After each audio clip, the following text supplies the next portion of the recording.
To create a primitive worker, we will fashion him by the mark of our image, said Enki to the Anunnaki leaders. The being that we need already exists. Thus Enki revealed the secret of the Abzu. The jungle steppe is where they reside. They know not dressing in garments. They eat plants with their mouths, and they drink water from lake and ditch. Shaggy with hair is their whole body. Their head hair is like a lion's. With gazelles they jostle. With teeming creatures in the waters they delight. The leaders listened to Enki's words with amazement. No creature like that has ever in the Eden been seen. Enlil, disbelieving, said, "Eons ago on Nibiru, our predecessors like that might have been. It is a being, not a creature. To behold it must be a thrilling sight," Ninharsag said. To the house of life Enki led them.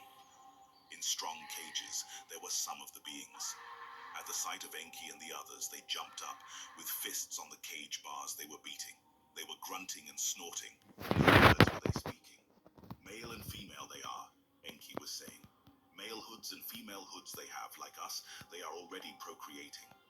Ningish Zida, my son, has tested the fashioning of their essence. Akin to ours, it is like two serpents. Their DNA will be intertwined with our life essence. Our mark upon them shall be. A primitive worker shall be created," said Enki. "Our commands he will understand, our tools he will handle. The toil in the excavations he shall perform. To the Anunnaki Ijiji in the Abzu relief shall come." So was Enki with enthusiasm, saying, with excitement his words came forth. Enlil at the words was hesitating. The matter is one of great importance. On our planet, slavery has long ago been abolished. Tools are the slaves, not other beings. A new creature, beforehand non-existing, you wish to bring into being. Creation in the hands of the Father of all beginning alone is held. O was Enlil in opposing saying. Stern were his words. Enki to his brother responded, "Not slaves, but helpers is my plan. The being already exists. To give more ability is the plan. Not a new creature, but one existing more in our image can be made." Enki with persuasion said, "With little change it can be achieved. Only a drop of our essence is needed." "A grave matter it is not to my liking," Enlil was saying. "Against the rules of planet-to-planet journeying it is. By the rules of the earth coming, it was forbidden. To obtain gold was our purpose. To replace the creator of all beginning, it was not." After Enlil thus had spoken, Ninhursag was the one to respond. "My brother, with wisdom and understanding has the creator of all beginning us endowed. To what purpose have we so been perfected, else of it utmost use to make? With wisdom and understanding has the creator of all our life essence filled. To whatever using of it we capable are. Is it not that for which we have been destined?" So was Ninhursag's words to her brother Enlil. "With that which in our essence was granted, tools and celestial chariots we have perfected, mountains with terror weapons we shattered, skies with gold we are healing," said Ninurta to his birth-giving mother Ninhursag. "Let us with wisdom fashion new tools, not new beings create. Let by new equipments, not by slave beings, the toil be relieved," said Ninurta. "To what destination does our understanding guide us? To that which we have been fate." So was Ningish Zida saying. With Enki and Ninhursag in agreement he was. "What knowledge we possess, its use cannot be prevented." Ningish Zida, also known as Thoth, was saying. "Destiny indeed cannot be altered. From the beginning to the end it has been determined," said Enlil.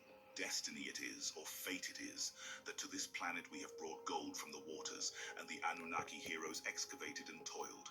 Now a primitive worker we plan to create for further toil. That, my kinfolk, is the question." Thus, with graveness, said Enlil, "Is it destiny, is it fate? That is what deciding requires. Is it from the beginning ordained, or by us for choosing?" To put the matter before Anu they decided. Anu before the council the matter was presented. The elders, the savants, the commanders were consulted. Long and bitter the discussions were, of life and death. Fate and words of destiny were spoken. Can there be another way the gold can be obtained? Survival is in danger. If gold must be obtained, let the new being be fashioned, the council decided. Let Anu forsake the rules of planetary journeys. Let Nibiru be saved at all costs. From Anu's palace, the decision to Earth was beamed. Enki was delighted.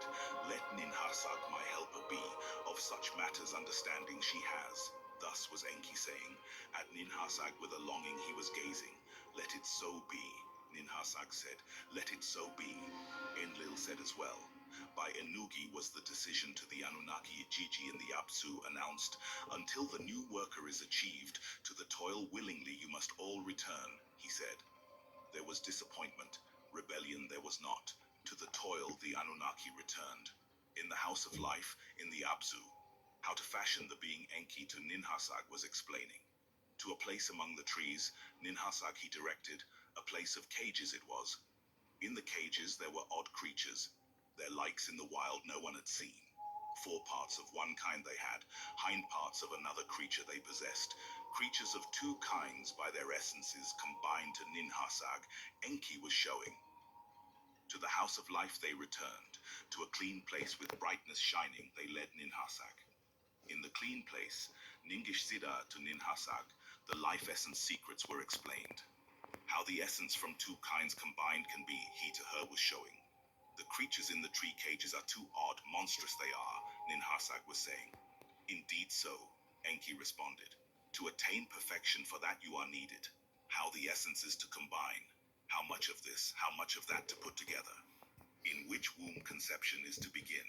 In which womb should the birth be given. For that your expertise and healing understanding are needed. The understanding of one who gives birth, a mother, is required. A smile on the face of Ninharsag there was. The 2 daughters by Enki she mothered, she well remembered. With Ningish Zida, she surveyed the sacred formulas that were secreted. How this and that were done of him, she inquired.